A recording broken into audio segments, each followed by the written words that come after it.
folks, the Pitch Perspective. This is where we deep dive into soccer coaches, coaching tactics, and philosophies, and soccer analytics, and players' skill sets. And I'm a big soccer fan, and this channel is solely dedicated to just learning about the game and talking about what's going on in the world of football today. And my name is Shemaiah Davis, and I will be your host today. And let's dive in. And so we're gonna start with my team, Chelsea. I don't know what's going on with Chelsea right now. There's been a lot of turmoil at that club, a lot of ups and downs, this season. And there's been over five coaches. So I remember when Chelsea was under sanctions, and my fiance had bought some tickets for me to go see Chelsea play. And this has been my dream since I was a kid. And I was in London, I went to Stamford Bridge, but everything was shut down. I was like, that was such a bummer. And so since the transfer ban was lifted, I was so excited to watch Chelsea play. And it was like, what's gonna happen? Are we gonna win? And it's just been a roller coaster for us this season. And so, but it's just been so much changes in coaches. First, it was Tuchel, which I thought was gonna be the man. He won the Champions League. He came in, he started winning, and all of a sudden, the new owners came in. You know, and they were like, "No, no, this is not working. You gotta go." And he got fired, and Graham Potter came in, and I was like, okay, and really didn't know that much about him.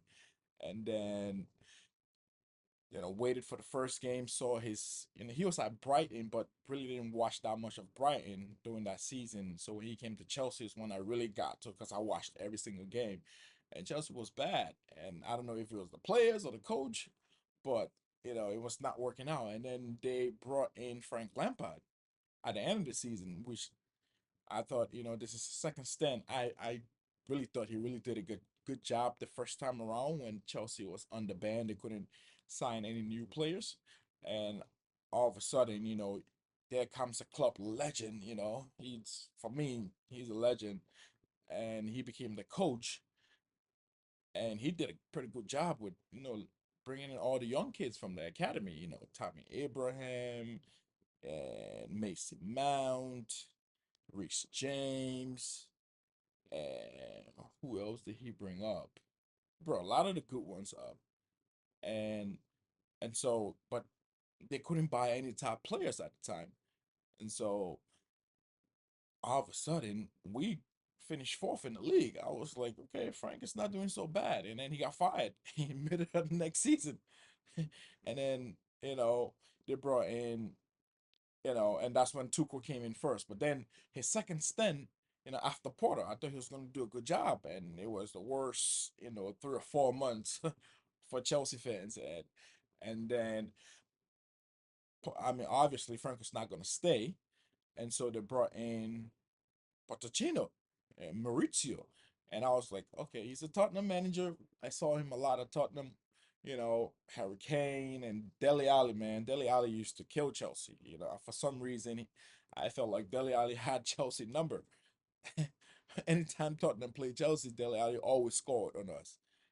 But that team was really good. They won Champions League final. I really did think they got robbed in that game when Sissoko had a handball in the box and literally Mane kicked the ball in his hand, and I was like, "What's going on?" That's when I realized soccer had changed with the handball rule. And but this coach that did that, I was like, okay.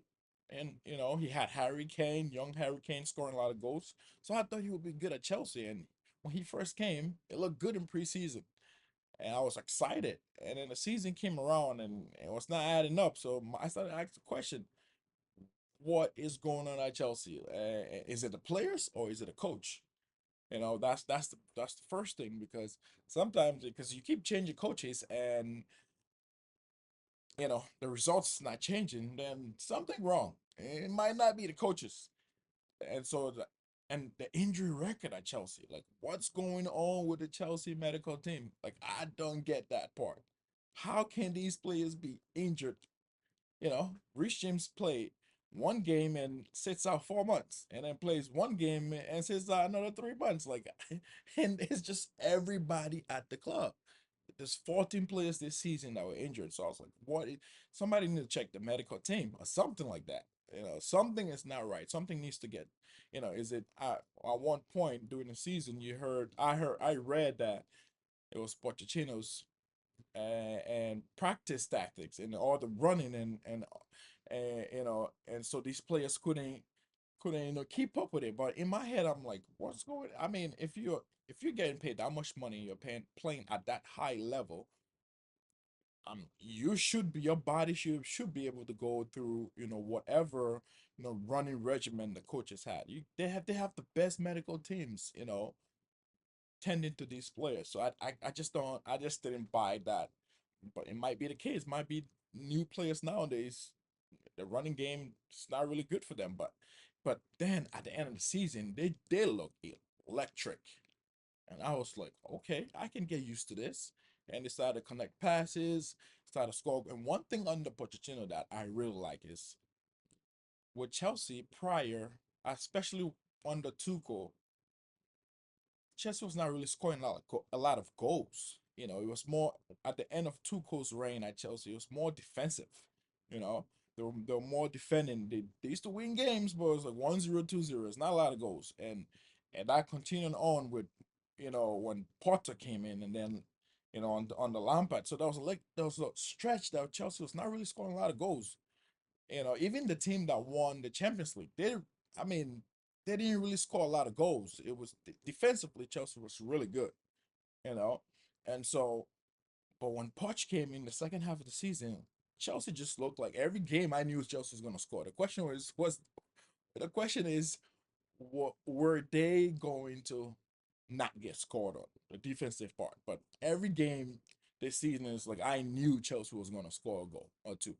The question is, can we stop the other team from scoring on us? And so that was the good part of Pochettino, and I thought they were going to keep him on, and all of a sudden, man, these owners were not playing. Oh yeah, Pochettino is out, and so it's like, okay, so there's three things that need to be addressed.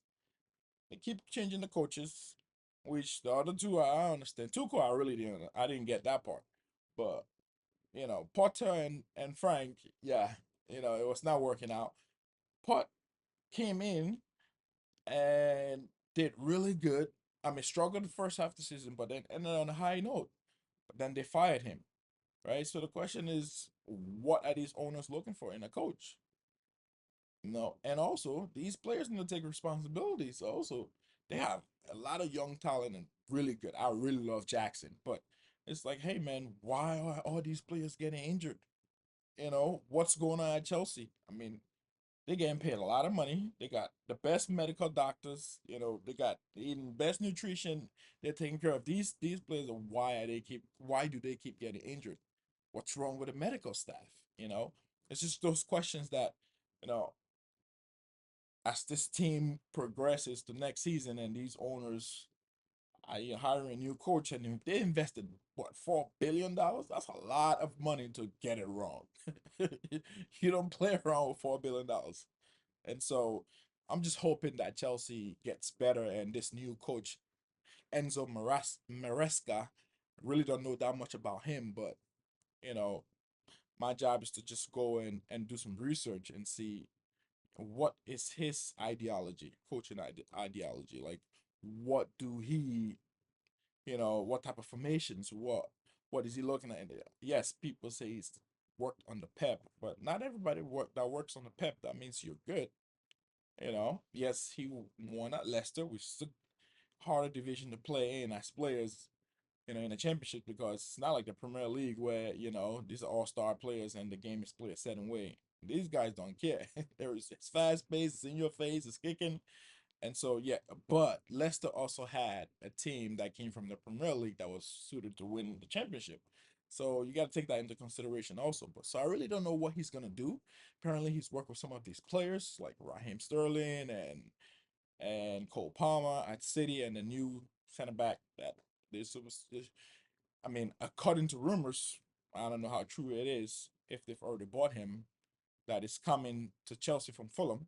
I remember him playing for City, so he most likely came from City too, and so that might be a good thing. But the question is, these players, these core players that we have right now, how are they gonna gel with this new coach? Are they gonna respect him? Are they gonna work for him? Because it looked like they were working for Pochettino at the end of the season, and so that's a big deal, with Chelsea and so technically, I just want to know what Maresca ideology is, when it comes to coaching, and can't wait to see, what Chelsea looks like. But just go back to these owners, and Todd Bowley owns part of the Dodgers, from what I've read, and obviously he's a businessman. But why do I keep hearing Todd Bowley, Todd Bowley, Todd Bowley? He's not the only person that owns Chelsea. From what I've read, he's the only one that owns 10%. So how about the other guys? Why is nobody talking about the other guys that own the other 90% of Chelsea? And nobody know who they are, and so that's what I'm gonna do today. I'm gonna go research that and also research, and what's his name? Enzo Maresca, his ideology. So let's do that. Okay. Let's see. Enzo Maresca. So let's start with Enzo. So this is an article that was written in 2023. Actually, yeah, September 7th, 2023. This was written. And this is just laying down Enzo's ideology and tactics. So let's see. It says making moves has been fundamental to Enzo's Maresca's football coaching career. When studying at the legendary Italian coaching center, his thesis was titled Football and Chess. Oh, so he's comparing football to chess, which is interesting. And there are a lot of similarities. Maresca said, comparing the two games, the most important is positional play and strategy. For each coach, it's important to have the mentality of a chess player, develop a plan, study counter moves, choose arrangements of the piece. Okay. His favorite tactical moves on the pitch have no doubt been shaped by the moves he has made from club to club and country to country. The Italian started his playing career in AC Milan's youth team and in the number 6 and 8 role. There, he developed a friendship with the team's number 10, a certain Roberto Di Zerbi. Okay, so I didn't know Di Zerbi played with Moresca at AC Milan. That's interesting. It's kind of crazy that all these coaches that you see, the new ones, know each other. Maresca made a bold switch to West Bromovich about yeah, West Bromovich as an 18-year-old, getting his first taste of senior football in England's second tier. Also at that time, West Brom was in Championship. Moves to Juventus, he moved to Juventus where he played for Carlo Ancelotti, the great Carlo Ancelotti. That I don't know how that coach has something, man. He always wins. He just finds a way to win. And Marcelo Lippi and Sevilla yield one Serie A title, two UEFA Cups, and a Copa del Rey. Okay, so he was a Sevilla. A season with Olympiacos added to his experience of different football culture. So he had a season. So he's been around, technically. An 18th month spell playing under Manuel Pellegrini at Malaga followed, during which the Chilean told Maresca he had the potential to become a good coach. Also, Pellegrini is one of his proteges. No, not one of the people that influenced his coaching philosophy. That's interesting. And Pellegrini was at City before Pep came. After initially coaching, after initial coaching spell in Serie B with Ascioli and then at Sevilla, he then joined Pellegrini's coaching staff at West Ham in the summer of 2018. Oh, he was on West Ham. Okay. By this point, Maresca had developed a reputation as a progressive coach with excellent attention to potential play. It perhaps it perhaps came as no surprise when in develop when into 2020 Pep Guardiola recruited him to take charge of Manchester City elite development squad. Ah, so he was in charge of the academy. And they say he worked with Pep. I didn't know that's where he started. So he knows young players, which is a good thing. Maresca duly won City their median Premier League 2 title. Oh, so he won with the Premier League 2. So he won with the little kids. Okay. With a team including Romeo Latvia, Cole Palmer, and Tommy Doyle. Ah, so, so technically he already knows Latvia, how he plays. Of course, Palmer, who had a really great season for Chelsea. And Tommy Doyle. I don't know who Tommy Doyle is, but I didn't go research that. A first head coach role followed in 2021 at Serie B Parma, but ended after just 14 matches. Guardiola didn't hesitate to bring Maresca back as a first team assistant for the treble winning championship, the treble winning campaign, I'm sorry, before Leicester offered him the job as their head coach. Okay, so he worked with Guardiola on that treble winning team. So that's the experience that apparently Chelsea was looking at. Below, okay, so let's see what he does in build up play. So what's his philosophy when it comes to build up play? Maresca places a high value on deep build up, where short passes from the back line to beat a high press. So he's okay.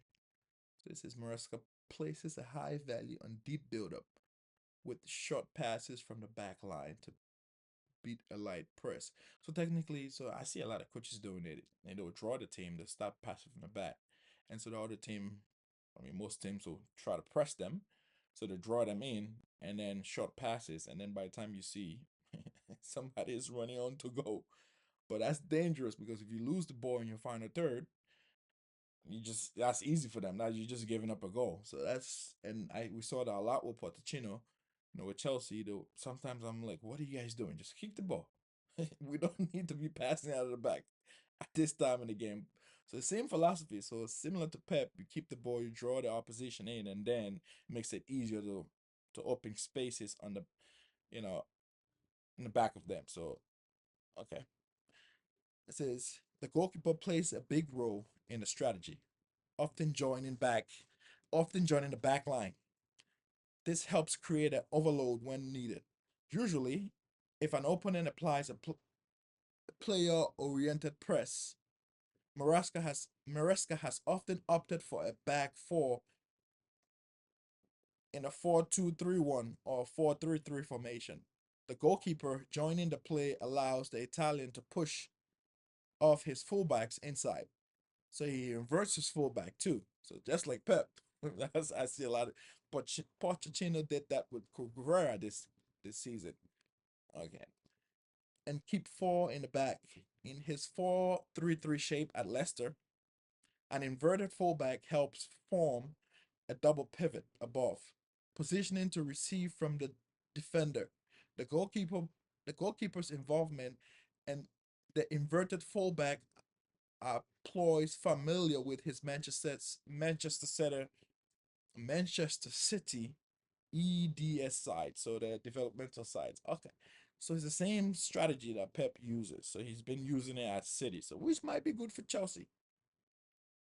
Leicester have a free man within their deeper build up should the opposition jump the goalkeeper to press, unless one of the opposing backline moves very high, in which case Leicester fronts three, front three are then player for player. Okay, so that's what he's trying to explain. With fast time passing, the clever angle of support from the double pivot, Leicester can find a free player to turn opposing to turn on the post. Okay, so with no pressure on the back and progress up the pitch. Okay. Maresca Maresca's Parma team also attempted to build from the back. Didn't he get so that's another thing though. He got fired from Parma. So I don't know what he was doing there. Why did they fire him? Even though they averaged less possession than Leicester have during this early tenure at the King Power Stadium. The Serie B side had a fullback move narrow on the side opposite the ball after they had built around the opposing press. The other fullback would simultaneously advance high to join the attack or support underneath the number 8 and winger. I don't understand what they're saying yet. At Leicester, by contrast, the fullback looks to invert before the ball is played beyond the opponent's first line. It's, at Leicester, an inverted fullback forming a double pivot allows the number 8 to start higher. Here they can attack the inside channels, inside the wide attackers, which also give extra support around a single central forward. In Leicester early games under Maresca, attacking the inside channels has proven effective. These are patterns also seen from his Parma and Manchester City EDS teams. So it keeps referencing the EDS team. So most of his work came from the academy, which Chelsea have a lot of young players. So I can see why the owners decided to go with Maresca. When Parma fullbacks narrowed in building an attack, the number 8 would push forward into the front line in what in effect became a 2-3-5. At Leicester, with a fullback forward much earlier than at Parma. Yeah, I don't get what he's trying to say there. The attacking ship looks more like a 2-3-4-1. Okay, let's select that. Both systems require aggressive run in behind from the number 8. Whenever the opposing fullback jumps out to press the wide attackers, number 8 run are available. This is especially the case if the center forward pins the next closer defender. Okay, so I get what he's trying to say. In only one of Maresca's first 7 games at Leicester did he in only one of Maresca's 7 games at Leicester did his team have less than 63% possession. This often looks this often locks the opposition into mid and low block for long periods. Inside channels runs from the eighth can penetrate the back line, taking pressure off the center forward to make runs beyond. Yeah, they need to put this in better terms. If opposing midfielders track these runs and nullify the eights, the center the central midfielder unit with the inverted fullback can dominate the ball. This works to generate high ball pressure possession. Maresca wingers can then attack inward once the eighth have cleared out, adding to the central overload and offering a goal threat. Okay, so technically he worked similar to what Pep does. They play out of the back. The keeper is very important. So that's like an extra player where the keeper has the ball at his feet and can distribute. That's dangerous unless you have a keeper that's really good at his feet and can use both feet to distribute the ball.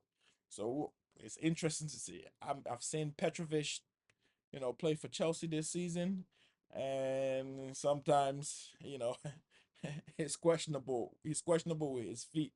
But he did a pretty good job at the end of the season, but I don't know. They might need a new goalie to do that, to play that. Because if you look at Allison at City, or not Allison at Liverpool, or what's the City goalkeeper, they're very, very good with their feet, and their distribution with both feet is really good. So they're gonna need that. But that's the style of play he likes to do. He likes to start with a keeper, draw the opposing team in, play low short passes around them, and then there's an entire space behind the defense, which will unlock players like Jackson, Palmer, Sterling, and Mudrick, and all those players. Which they thrive in when there's space. Especially with Jackson. Jackson's so fast. Problem with him is that sometimes it's decision making. Like I don't get it. He can be so good, but he's just the goals that he's supposed to be scoring, he doesn't score. But the goals that you think you will when you're watching, you think that's a harder chance, he scores. So it may, hopefully, but he got 14 goals this season, so we're expecting him to do a lot better. I mean, because that number 9 shirt for Chelsea it feels like it's been cursed because it was Drogba was really good. Drogba was they called the man, Mr. Big Games, for a reason. Like he showed up in big games, and since Drogba left, uh, it's been hard for Chelsea to find a player that was gonna fill in that role and do what he did and maintain that consistency. Diogo Costa came close.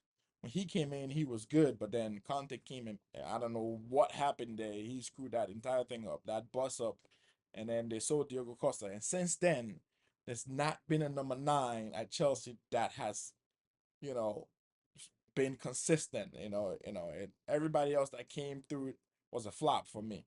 And so Jackson looks very promising his first season scoring 14 goals. Which is more than what Drogba scored his first season at Chelsea. So it'll be very good to see what Jackson does in this system because the way Maresca plays, according to this article, is you know it's tiki-taka football. That's technically where he learned from Pep. He mostly learned his trade with the youth team, which had Palmer and Latvia in it.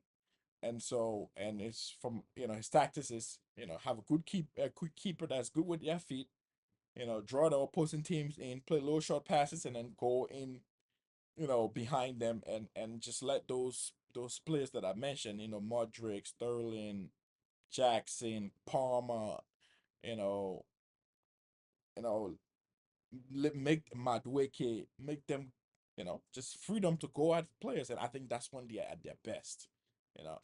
And so, but let's see defending because now you can just all attack, attack, attack, and that was Pochettino's problem. It's all attack, attack, attack, and defense was not really good.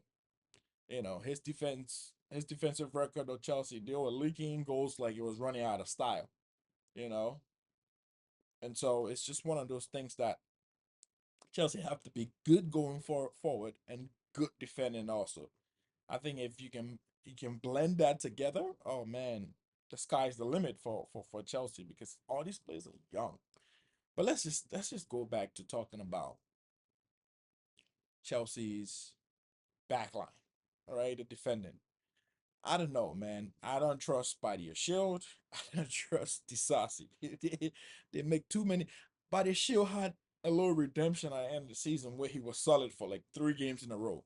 But it felt like anytime this dude got injured and came back, he kept making mistakes. Like there's always mistakes, mistakes, mistakes, mistakes. It's like, dude, you're playing at that level. You're getting paid a lot of money. You can't keep making mistakes after mistakes. This is Chelsea we're talking about. This is a team has built a culture of winning. I think, and that's the biggest thing with Chelsea fans is that we're spoiled because if Abramovich built a culture of winning, so we're so used to winning, and this new ownership has not got it right yet. But it's looking exciting. But Badiashile, the French boys, as they call them, Badiashile and Disasi, I don't know. We need to see more. Yes, it was their first season, but they need to be a lot better. And then you have Leslie Fofana, which we really haven't seen him play for Chelsea yet. Yeah, and that's another thing. I don't understand how why Chelsea keep buying players that are injured before they even come to Chelsea. They bought Nkuku when he was injured. They bought Latvia when he was injured before he came to Chelsea. Who else did they buy? They bought and Leslie Fofana, knowing he was injured before he left Leicester City, and they keep buying these players that are injury prone. But I don't know what they're seeing. They're betting on the fact that they will come good and mature and go to and rehab and come better. From my experience, mm, most players don't come back the same after an injury, a major injury. it's I'm not saying they can, but that's a risk that Chelsea's willing to take, and so far it's not paid off. All these players been injured, you know, and so I don't know if they're just buying injury prone players or it's just unlucky, or the medical staff is not good. Like I don't know what it is, but that needs to stop. If Chelsea want to win, that's just my opinion. Can't keep buying injury prone players because, and that's why I respect Nicola Jackson. I respect even Disasi. They're always available. Availability is better than potential. You can have all the potential in the world, but if you're not available to play now, right now, doesn't help Chelsea and doesn't help the club in general in winning. And so that's just one of the things I noticed with Chelsea, and defending. But let's get back to Maresca's defensive ideology, because Chelsea defense was leaking goals, yeah, leaking goals. And some will say that it starts with the midfield, with when they had Caicedo and Enzo, playing, next to Gallagher in a pivot, midfield pivot. However, once they took out Enzo Fernandez, the World Cup winner, which is I think he's a good player, but you could see Chelsea midfield was a lot more compact, and there was not a lot of goals going through because if the midfield is not good and you have defenders that are making mistakes like Badia Shield and Disasi, and even like you know sometimes Chilwell since he's been back, and you know then you will get scored on a lot like Chelsea did this season. Because if the midfield is leaking and your defenders can defend 1-on-1 and not even just defend 1-on-1, they're kicking themselves in their butt by making mistakes, then you will lose games because unless you're scoring 5 goals a game. Because if you're only scoring 2 or 3 goals a game and the other team can score two, three, four, you know, you will, and that's what we saw with Chelsea under Pochettino because they could score, but the defensive aspect was not good. So, and these players kept making mistakes. But some might say that it might be Potts tactics with a counter pressing and pressing up high, and some of these players don't have the legs or they're left exposed, like I said, was. There was not a lot of space. I see a lot of analysts saying there was not a lot of space in the midfield, and Caicedo looked like he was alone and having to cover a lot. And was outnumbered. Yeah, that might be the case, but what I know with what I saw with Pot is the attack look. Anytime Chelsea was on attack, you knew there was something gonna happen. You knew Chelsea was gonna score, and so Maresca needed to come in and maintain that whilst being defensively solid, and where they're not letting a lot of goals in, and they know how to manage game. Because there's a lot of games like Arsenal. I remember we were playing Arsenal at the Bridge, and we were up 2-0. And then mistakes, because of mistakes, they came back and tied the game. That could have been 3 points. Like we could have been in Champions League. There are all these games that we threw away, because of not having strong defense and not having strong midfield, cost Chelsea this season. So let's see what and Enzo Maresca does with this defense, because if you're gonna play that tiki-taka soccer, your defenders got to be comfortable on the ball. They got to have good touch. They got to be able to dribble with the ball when they're under pressure and or pass and not make mistakes, because that's how you get scored on. When you make mistakes closer to your goal, trying to play out of the box, that's an easy goal for that team. you know, and we saw that a lot this season. So, and hopefully, we can take a look at things in hindsight and say probably they will be better because these players are younger this season, and so by having a full season of experience in the Premier League, by next season they know what to expect, and this team will gel a little bit more. But also, all of that work and that camaraderie just got blown away because they just changed the coach. And these are young players. So I don't know how his how that's gonna work. Hopefully he might come in and get these players on his side and get them rallied up to play for him. Because if you keep changing coaches, me knowing with football, it's when you have an ideology and you have a coach, and everybody believes in that ideology, that helps. Because sometimes it's not just about playing soccer. It's everything needs to gel to be a winning team, and that was what Chelsea was good at in the past with Abramovich during the Abramovich era, is because those players knew they were winners. And so hopefully this might be a good model by the owners by getting a bunch of young players and let them grow and grow and learn together. So we'll see. But back to defending and Maresca. This article says at Leicester, as with Palmer, the front line is a five in the attacking phase. It's a five, okay. Maresca set up in attack in Serie B defer in Serie B differed in the shape of players underneath the ball, compared with his early days as a manager in the championship. Due to Leicester's rotation in the attacking phase, they often have three players in the back line with a dual pivot screening with a dual pivot screening. This forms a 3-2 shape underneath the ball. Most of the protection to guard against potential center back sets up in central spaces. The way this is written is very confusing. This back three has center back ready to step up and deal with wide counterattacks. With the double pivot protecting ahead of a center back, the wide center back must delay counterattacking. The wide center back must delay counterattacks while their high attacking teammates recover. I don't understand what you mean by that. At Parma, the cover at defensive transition featured two in the back line and three ahead in a 2-3 shape.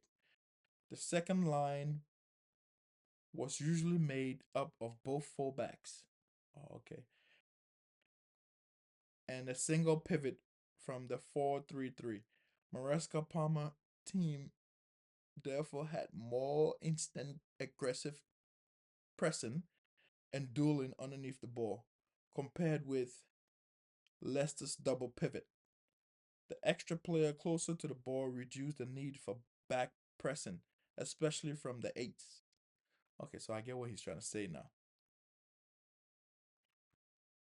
So this is Leicester. Yeah. Mm. Okay, so it's two in the back, and okay, so what he's saying is at Leicester, he's playing a 3-2 in defensive ship, right?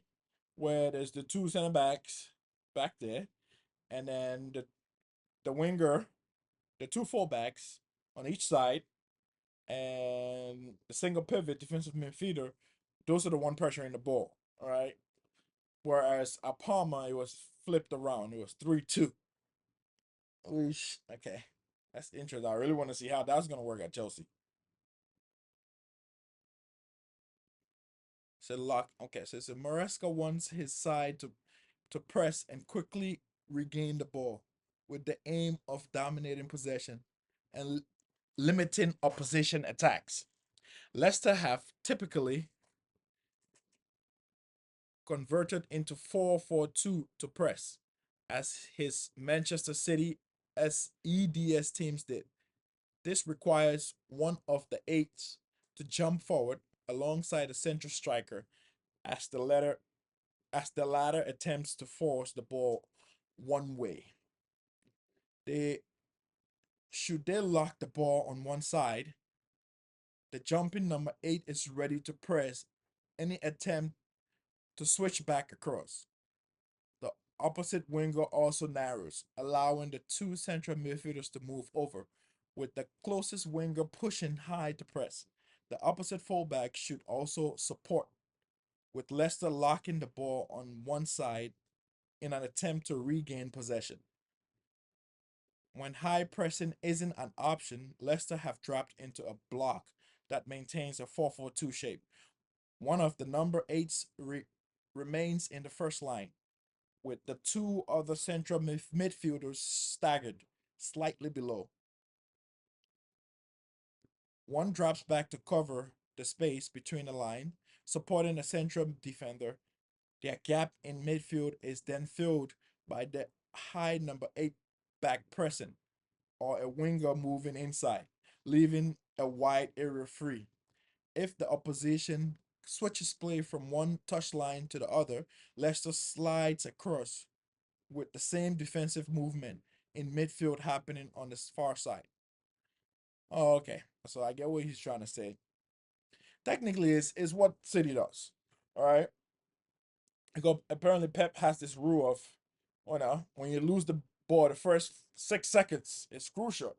I just, you see a lot of players swarming and trying to press in that first 6 seconds to win the ball back. I saw that with Barcelona. You see that with Manchester City. It's a thing that the players have to switch on right away, and usually that's how City keeps the ball because it's looking like in his system, ball possession is key because you can't do none of this if you don't have the ball. You're gonna be doing a lot of running all game if you don't have the ball if you're trying to play like this. And so I can see once they lose the ball, it's just that first 6 seconds. It's like, the closest person to the ball, it just press. And what we see, we see City does, and they win the ball back right away. So I think that's exactly how Maresca, you know, set up his team to press. It says at Parma, Maresca encourages his side to lock and force play one way. Well, that's yeah. So I mean, I can see what they're talking about in Maresca and his tactics and all that. It's gonna be very exciting to see what like how this guy is set up, and how Chelsea looks because it's one thing to read stuff on the paper, read stuff like articles and people put out analysis of what this guy does and his philosophy and how this team play. It's nice. Words can be rosy at times. However, we will see what it looks like when we see the team play on the field. That's the most important part. You can write all the good stuff, but you're gonna get shown out in the Premier League pretty quick once we see what Chelsea looks like, and hopefully, he's the right man because these owners, they're not playing around. They just keep firing managers, and for fans, it's just sometimes you don't even want to watch Chelsea because 1 minute they lose the win, it's just so roller coaster. It's just up and down, all day, you know. And so I'm just excited. It's a new era, and we'll see what he does. Hopefully, they're making the right decision because if they're not, if because under this sporting directors and the owners, which the sporting directors, from what we're hearing, they're making a lot of decisions, on hiring a coach because apparently the Chelsea hierarchy just want a coach. They don't want a manager. There's a difference between the two.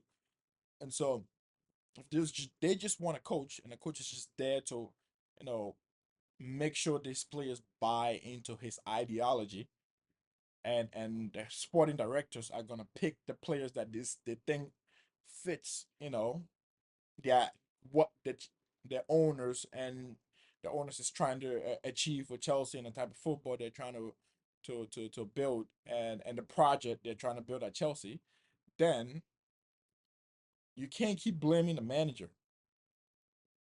This has been it's been they came in, Tuchel was there.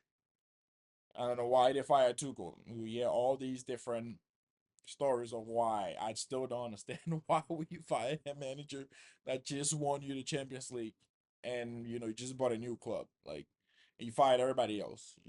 Yeah, chances are you might want to keep some of those people on just to keep this. the ship's sailing until you keep it steady until you can fully take over. But hey, I'm not a billionaire. Those guys make a lot of money. They know what they're doing. Hopefully, that's what everybody thinks. And so that's what they're going with. But the sporting directors, Tuchel was there. They got rid of Tuchel. Potter came in. Everybody's excited. He did good at Brighton. Great. Potter came in and it didn't look good, right? And at the end, they ended up firing Potter, and then they brought Lampard back, which everybody thought, okay, he will stabilize things, and hopefully he will stabilize things, because the last stint at Chelsea was not as bad. He started good, and that was a bad idea. And I actually watched his interview on YouTube, and the same things he said that was going on. Players, so much change going on that it's hard to motivate a player to play for you in those circumstances. They don't know where they're going. As players, yeah, that's tough. And so I get that, but that was a bad spell. And then they made this whole big thing of they're gonna hire the right coach, blah blah blah. We heard all of this. Pochettino was announced as the new coach. It was exciting. Everybody says he's good with working with young players. He did it at Tottenham, at Southampton with, at Tottenham with Kane. Song was young. Al Dele Ali, Harry Wings, and the two Belgium center backs, you know, Danny Rose, that whole crew, right? So we thought he was going to be great for Chelsea, right? Some people say he had not won anything. So, they were skeptical. And obviously there's a big rivalry between Tottenham and Chelsea. So the fans really didn't, grasp onto him at first. And he came a rocky start, because we saw we saw what happened during preseason. It looked great. And then until the season started, and then Nkunku got injured and everything changed. And then he got it right eventually at the end. We started to see results, and we could see the team gelling, and we can see that the players are playing for him. And so we were like, okay. And when I say we, Chelsea fans, including me, like, okay, this is, can't wait to see what's next for next season. And then these sporting directors and the owners fired him. I was like, okay, so if that's not good enough, which I know it's Chelsea, all right? This new guy, if he doesn't work and then you guys fire him, it's not the coaches anymore. It's you, the sporting directors. We don't know what your ideology is, or what type of soccer brand you're trying to build. You're buying all these young players, you know. Some of them will come to Chelsea and you send them out on loan, and you're paying all this money. And right now, the team need players, and you don't want to buy experienced players. You want to go with youth. And so that's the strategy. And I guess if you invest $1 billion in a team and you have a strategy, after a few years, you don't just say scratch the strategy because you already invested your money. But if that's the case, after Tuchel, Lampard, Potter, Pochettino, and then Maresca, 5 coaches, that means those sporting directors don't know what they're doing. They need to go. And so I hope Maresca does a good job, but that's my stance on this whole, owners firing coaches and buying all these young players. It's exciting, but watching these players play and making the mistakes they make for all the money they're buying them for, it's like, what's the point of spending all this money if you're gonna lose? You know, and hopefully it works out. It looks like it's gonna work out, because it's always good to invest in youth, because there's always a potential there. They could be something, still could, the entire team, but it's painful for fans to watch, because some people are not patient watching their team, especially when you're used to watching your team win all the time, and all of a sudden that expectation gets lowered. With a new vision, it's very hard to see the vision. You know, and without the fans, there's no Chelsea, and so, but yeah, there's the whole Chelsea hiring, Enzo Maresca is a very interesting concept, and Would love to see, how his coaching philosophy and his attacking and what he took from Pep and be able to work with these young players and working at Leicester, how that's all gonna gel together. And it's exciting. It's really exciting to see what's gonna happen because I don't know if they could play that tiki-taka soccer at Chelsea with these players, especially the defenders. Disasi is a great defender, but sometimes I feel comfortable with him at the boy's feet. Not because he's not good at it, it's because he makes mistakes. We've seen him prone to making mistakes that are costly. And at this point, you're not fast enough or skilled enough to correct the mistakes when you make them all the time. And we saw that this season. And Badia Shield also, makes mistakes.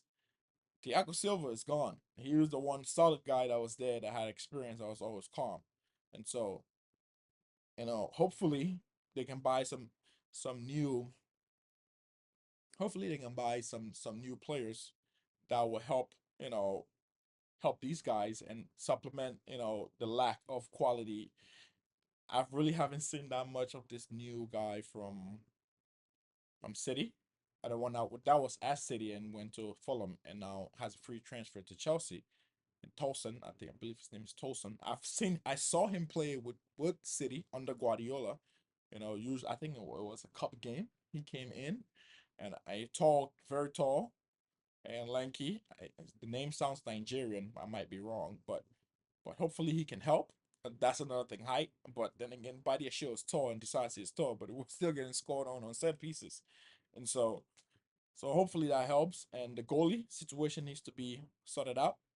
Petrovic is good. However, Petrovic is not good with his. It's not as good with his feet that I would like.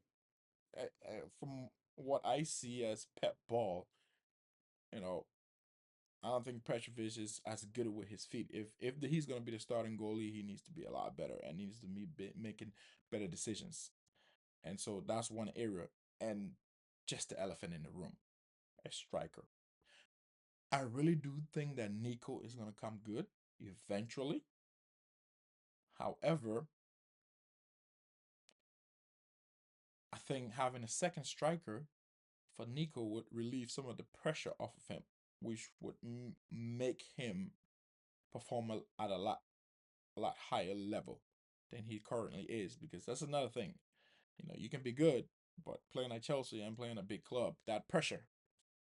And when DDA came in, there were already experienced players in the squad that took the pressure off of his head, and eventually he became the player he became and who we all know him as.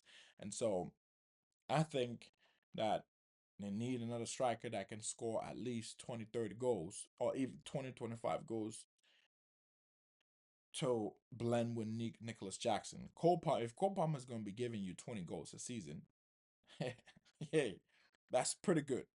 For a kid his age, that's good. And then if you get 20 from Jackson and you get another 20 from another striker, that's great. That's great returns. Chelsea can be somewhere. And then you just sort out the defensive problems in the back and then make it more solid and learn how to manage games. And I think Chelsea can get to top four again and be in the mix. But there's a long way to go because new coach, new philosophy. It takes time for players to gel and players to understand this new philosophy and if it's actually even going to work at Chelsea. And so it's a gamble. And this is another thing about I don't understand with this whole Chelsea thing is the contracts. Yeah, they say we're looking for longevity, the owners, and then they sign Porter to I think it was a 5-year contract, and then after 6, 7 months he gets fired. So I don't know if they're paying him or did they have clauses in because that's another thing I I picked up from the Gab and Jules show on ESPN is that these contracts, yeah, they're saying 5 years, but there's clauses in there and saying, hey man, if you don't reach these criteria, then we can fire you and we don't have to pay you that 5 year salary. And so technically it's not 5 years, so it's just to rosy up, the deal and make it portray a certain way that they're looking for stability and they're investing in this guy to make everybody believe that this guy is the man for the job because if you have a clause in your contract saying, hey, you need to meet these criteria, if this happens, then you don't get this money. It's just publicity. It's just rosing up. It's just you know try to put out a message to portray that you are backing him. I'm backing you, but if this and this don't happen, you gotta go, and I don't have to pay you. That's how I see it. And so it's very interesting to see that the 5 year deal, the deals, and when you see analysts saying, yeah, that this means that they trust him, they're backing him, and they want him to do great. And it's like when I take a step back and listen and read, I'm like, wait, hold up. So Potter was given 5 year deal. He was fired after after 6 months, 7 months. Lampard comes in, that was a short deal. So that and then Pochettino comes in, he had a 3 year deal, and he gets fired. And then this new guy that has never coached Premier League soccer himself. He's been in the Premier League under Pep, but himself as a head coach never done it in the Premier League before. He did it in the Championship his second coaching stint, which he did great with Leicester. All right, and now he's the man, he's the savior, he's the Messiah to take Chelsea to the promised land, and we're gonna give him a 5 years deal, right? Uh, I think that makes no sense. It's technically saying yes, we support you, and we're backing you, and you're the man for the job, but you gotta do this, and this, and if this, and this don't happen, you're fired, and we don't have to pay you. That's it makes no sense. But most people, and I watch all these analysts, so it's gonna be very interesting to see. And another thing is the players. Like this concept of you know staying in line with financial fair play and giving players 8 year contracts. That's new. Yeah. I know they do it here in the US, but in football, you don't really see a lot of long contracts like that. So that's a new concept that this group, the investment group that bought Chelsea, is bringing to world football is and in the England EPL is the long contracts, and I really want to see how that's going to play out because if some of these players are not panning out and you give them 8 year contract, how like you're gonna sell them somewhere? I mean, I guess you can always sell them. So, but it's just and even selling hotels to themselves, which you can do, which is very smart that the Chelsea owners are doing because if Chelsea FC is a different entity and a different you know structure than Blue Lake Capital, the firm the investment firm that bought Chelsea, so I can take assets from the, this structure and sell it to even though I'm selling it to myself and sell it to this structure and it's still financial. That's very interesting the way that has been done. So it's I call it creative accounting, like what Barcelona was doing with selling parts of their club. I just didn't understand how they could afford to pay for those players and buy those players, but it's creative financing. You have people, professionals that are in those positions that are sitting there and finding ways to, loopholes to stay under the the regulations on and financial fair play and staying in line with financial fair play. So that is very intriguing. I think Chelsea is setting a blueprint for other teams to use that. Or probably they've been doing it. We just didn't know about it until now, and that we've seen how this investment firm is running Chelsea. And so, but let's talk about what's his name, Begdali Al Badi, and the other guys that own Chelsea. Because why do we always see Todd Bully, Todd Bully, Todd Bully as the forefront? I don't get it. He's not the only person, and from researches, he only owns 10%.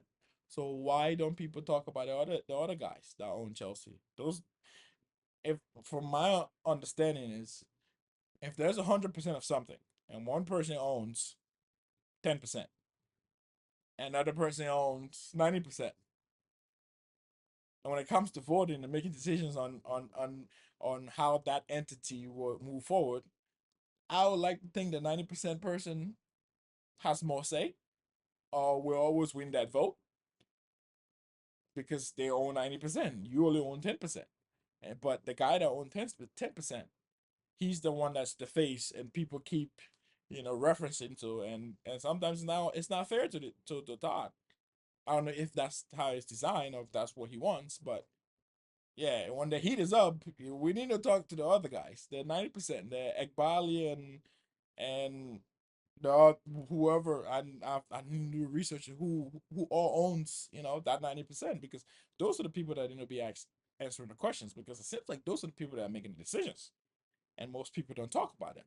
And so it's just very interesting to see, and but thanks for staying with me today. It's just introducing my channel and talking about my channel is mostly focused on analytics, soccer news and player skill set, you know, and just football in general. And my name is Shemaiah Davis, and my channel name is Pitch Perspective.